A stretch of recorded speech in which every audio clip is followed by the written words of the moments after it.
সুরমা নদীর তীব্র ভাঙনের মুখে পড়েছে সুনামগঞ্জের ব্রাহ্মণগাঁও গ্রামের ৫০০-র বেশি পরিবার। এরই মধ্যে কয়েক দফা ভাঙনে ২৫০ বসত ভিটা নদীতে বিলীন হয়ে গেছে। তারপরও ভাঙন রোধে কোনো ব্যবস্থা নেওয়া হয়নি। গ্রামটির অস্তিত্ব রক্ষায় দ্রুত নদী ভাঙন রোধে পদক্ষেপ নেওয়ার দাবি জানিয়েছে ভুক্তভোগীরা। এদিকে নদী ভাঙন বন্ধে কাজ শুরুর আশ্বাস দিয়েছে পানি উন্নয়ন বোর্ড। সুনামগঞ্জ প্রতিনিধি মিজানুর রহমানের তথ্য ও চিত্রে ডেস্ক রিপোর্ট। সুনামগঞ্জ সদর উপজেলার কুরবাননগর ইউনিয়নে সুরমা নদীর তীর ঘেঁষে ব্রাহ্মণগাঁও গ্রাম। কৃষক, দিনমজুর, ভূমিহীন, খেটে খাওয়া ৫ শতাধিক পরিবার বাস করে এই গ্রামে। কিন্তু হঠাৎ সুরমার ভাঙনে হুমকির মুখে পড়েছে পুরো গ্রাম।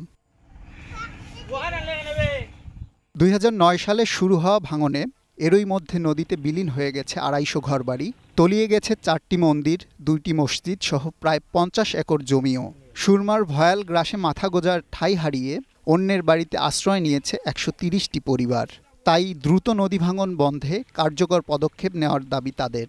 আমার ঘর দাঁড়কলটা ভাঙিয়ে আনছে গিরে বাবা, ২ বছরের ভাঙিয়ে গোড়ের মাথার উপরে দিয়ে ভাঙি গেছে, মানুষের বাইরে বাড়ি গেছে।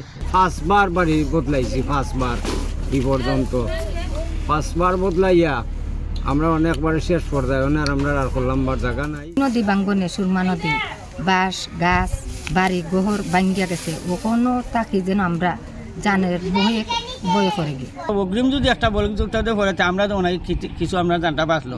বাড়ি ঘরটা বাচ্চা কাচ্চা লুইয়া থাকলাম, বাড়ি ঘরটা যেন মাথা তুই তাই যেন আমরা আছি আর কোনো এখান ছাড়া। ব্রাহ্মণগাঁও সহ সুরমা নদীর যেসব স্থানে নদী ভাঙন দেখা দিয়েছে সেগুলো চিহ্নিত করে কাজ শুরু করার আশ্বাস দিলেন এই কর্মকর্তা। আমাদের যে বিভিন্ন জায়গায় যে নদী ভাঙন আছে সেই জায়গাগুলো আমরা এখানে চিহ্নিত করা হয়েছে এবং এই জায়গাগুলোতে যেন নদী ভাঙন সৃষ্টি না হয় সেজন্য আমরা নদীর তীরে স্থায়ী প্রতিরক্ষণ কাজ বাস্তবায়ন করব।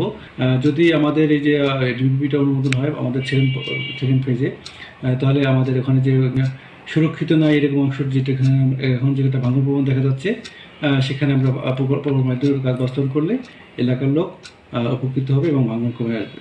নদী ভাঙনের হাত থেকে ব্রাহ্মণগাঁও গ্রামটিকে বাঁচাতে সংশ্লিষ্ট কর্তৃপক্ষ দ্রুত কাজ করবে, এমনটাই প্রত্যাশা সুনামগঞ্জবাসীর। Global television news desk.